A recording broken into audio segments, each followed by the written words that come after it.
Hey, so today we'll be doing the PS5 HDMI port, and then I'll also show you guys what to do if you have that capacitor behind the PS5 HDMI port missing. Okay, so here's that PS5 HDMI port right here. Like I said, it's pushed back pretty badly, and I am assuming so just from looking at it right here, I can assume that capacitor is missing because it's pushed back. It's pushed back way too far for the capacitor not to be missing. You see what I'm saying? It's no way that. I'll walk through how to solve this issue. Now I do have a PS5 HDMI port video up. So if you want to see something, if you want to see a video, or if you want to see something where someone actually goes through the process of doing just the regular PS5 HDMI port, you guys can always refer back to that video. That's actually my most viewed video too. So there's a lot of like knowledge in there, that you guys can refer to.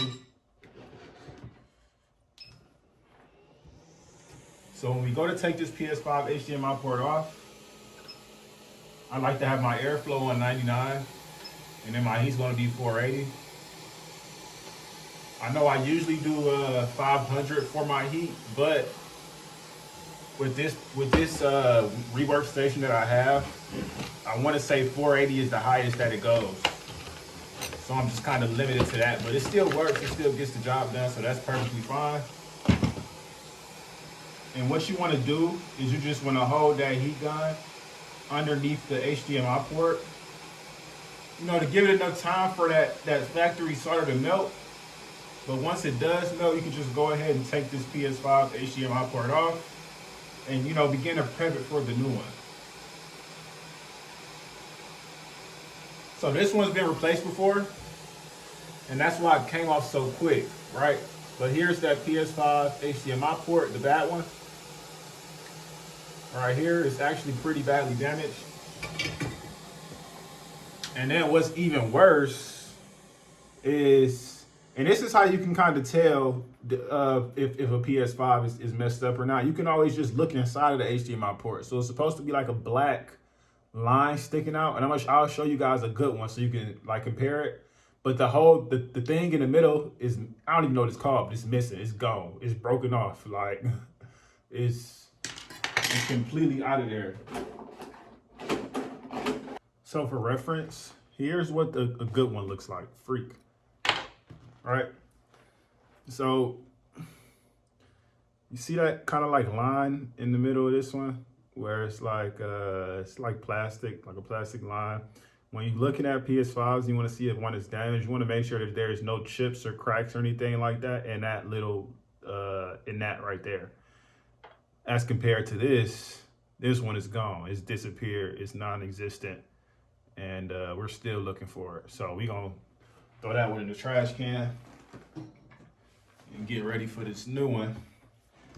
Okay, I do want to see it under the microscope though, just to, because I want to be sure if that one is capacitor is missing. So yep. Okay, cool. So from experience, I know that capacitor should be right here. Right? That capacitor should be sitting right here, and that capacitor is missing. So I'll show you guys what you can do. Like I said, if you don't have replacement capacitors, but you still want to go ahead and get that one on for your customer. All right. So we still want to go through our regular steps.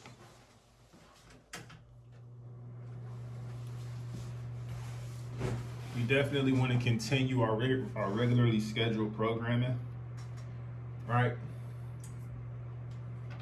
So what does that consist of? So what we want to go ahead and do now is we want to go ahead and tin those pads. So we definitely use flux first, because that's a gimme. If somebody ever give you a question on the exam and they say, how do you do an HDMI port for not only, how do you know? The question on the exam is, how do you solder?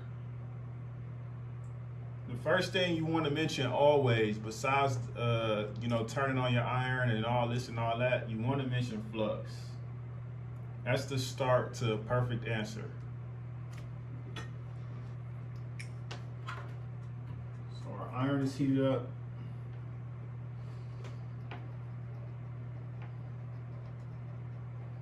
Just want to go ahead and clean it really quickly. Right. And then we're going to go ahead and tin those pads with our low melt solder. That's what we're going to do.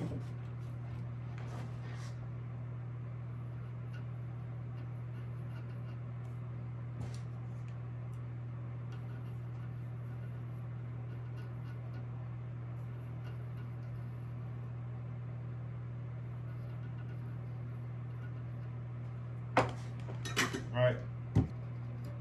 So you've seen it before.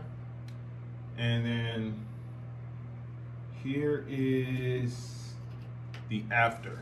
So this is after we tin those pads.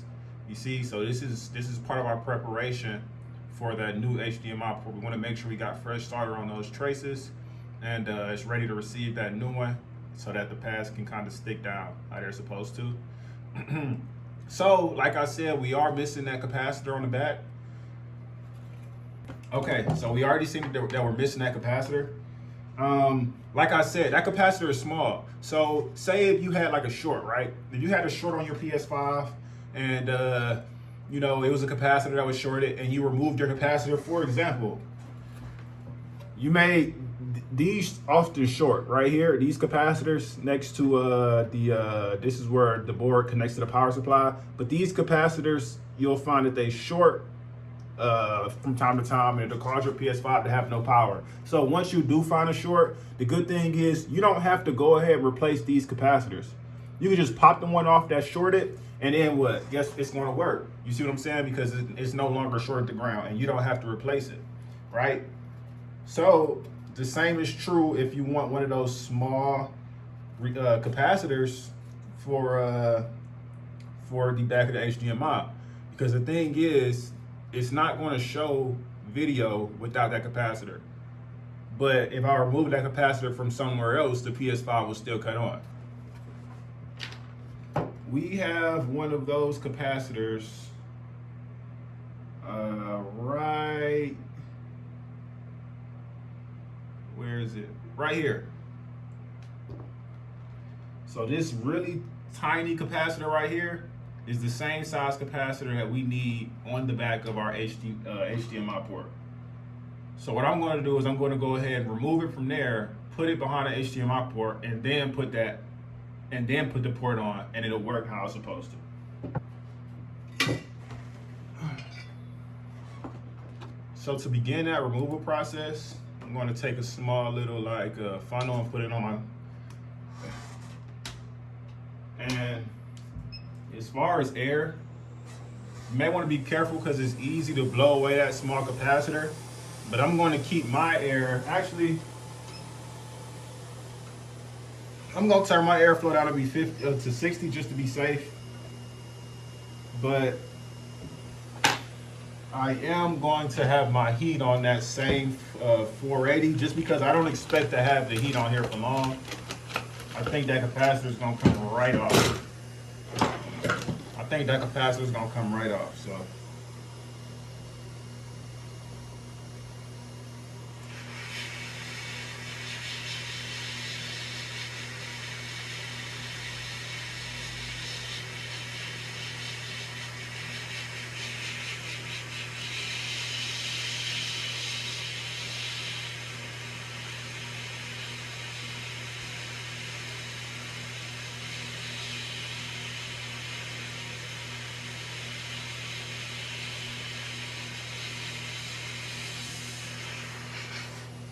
So we got that capacitor off.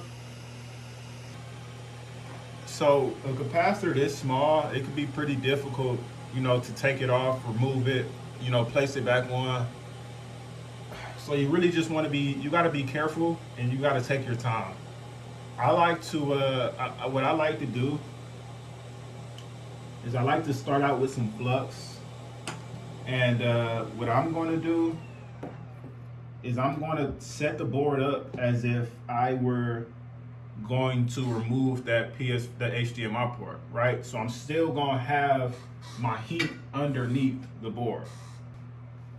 So as I was saying, the way I like to do it is I like to go ahead and I like to set my board up as if I was taking the HDMI port off again. But instead, this time, what I'm going to do is I'm going to allow the solder that or the traces that the capacitor is supposed to sit on. I'm going to allow it to melt, and I'm just going to use my tweezers and kind of nudge the small capacitor into place. And once it seems like it's where I want it to be, I'll take my heat off, allow that solder to kind of dry, and then nudge it again and just see if it's where it needs to be, if it's stuck or if it's not, right? So just let's go through that process. And I do want to make sure I'm turning my, I'm going to do heat on 80, airflow on 80. So heat still 480, I'm going to do airflow 80. And just, we'll see how that works.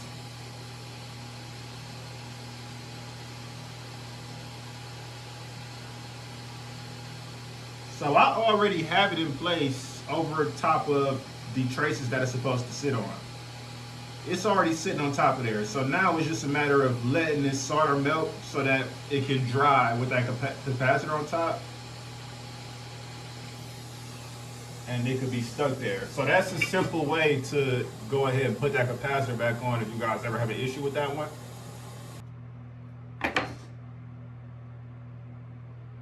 So now what you're looking at is you're looking at that capacitor back where it's supposed to be, and a PS5 that'll work once we put this new port on. So as you can see, if we try to nudge it or, just to test it and see if it's where it needs to be, it's stuck. And, it's just gonna do its job, right? Okay, cool. So next step, and like I said, I did cover this in my last video. It's a little more descriptive when it comes to everything HDMI port for the PS5. I want to go ahead and put some flux onto the pins of this port so that the solder can flow to these pins and make a secure connection, right? And then we're gonna come up here one more time with our heat. Like I said, temp on 480, airflow on 99. And we're gonna allow this solder to melt so that we can place this new port, right?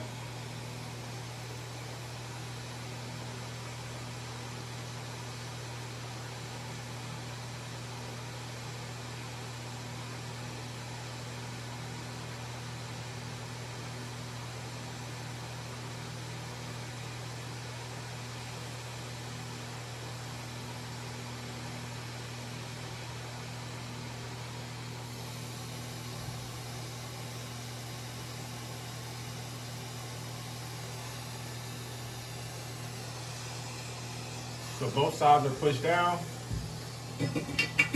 It's sitting how it's supposed to sit. I want to give it a second so everything dry and settle. I don't want to move it too quick, and then something comes off, or I have a bigger problem to solve. But that should be enough time. Get a look under the microscope. And now what we want to do is we want to check if every pin from the HDMI port is making a secure connection to the traces on the board, right? Underneath every one of those pins right here are traces from the board. Those are the ones that we had tinned earlier in the video. And so that's making a secure connection. It's not moving when I wiggle it. Secure connection, secure. And we just want to go down the line and just test each and every one of them.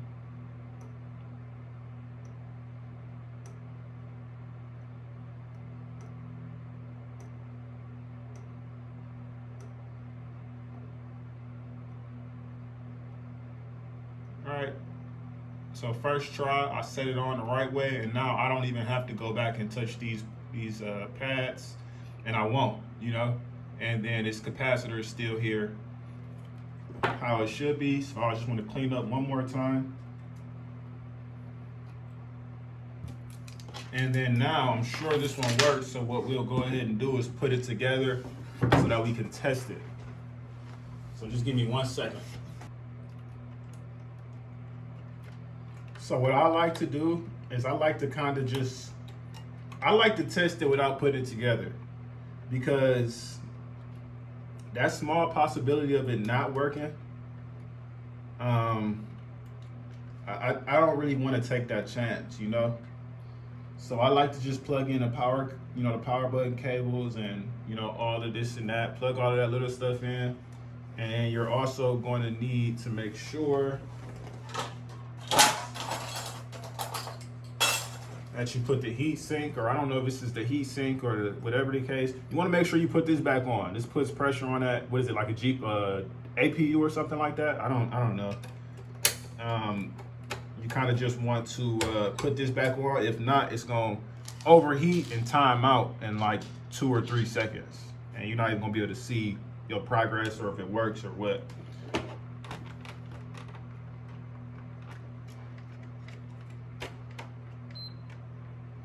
Right. So that's powering on. Blinking blue light is not fully powered on yet, but once it goes to white light, what is it called? Once it goes to a solid white light, then you know it's powered on. So that's that solid white light. It's powered on. It may reset if it wasn't turned off properly, but if it was, then you won't have that problem. Like I said, solid white. And what I'm going to do is I'm going to switch my screen, my view, to capture whatever is outputting from the PlayStation. Right. Okay, so so it's upside down. However, it is outputting, right? And that's a great thing, because that's how we know that our work worked, right? So to turn off the PS5 properly, what you want to do is you want to hold the power button for 2 beeps. Once you hear that second beep, you can let it go. And that's the way to turn it off without just like unplugging it, and then you get this, even though it's upside down, you get this message. So that's 1 beep. That's the second one, and now it's preparing to turn off our PS5. Okay, so that is how you successfully repair a PS5 HDMI port. Hey, if you guys liked the video, if you learned something, feel free to like, comment, and subscribe. You guys have a good rest of your day.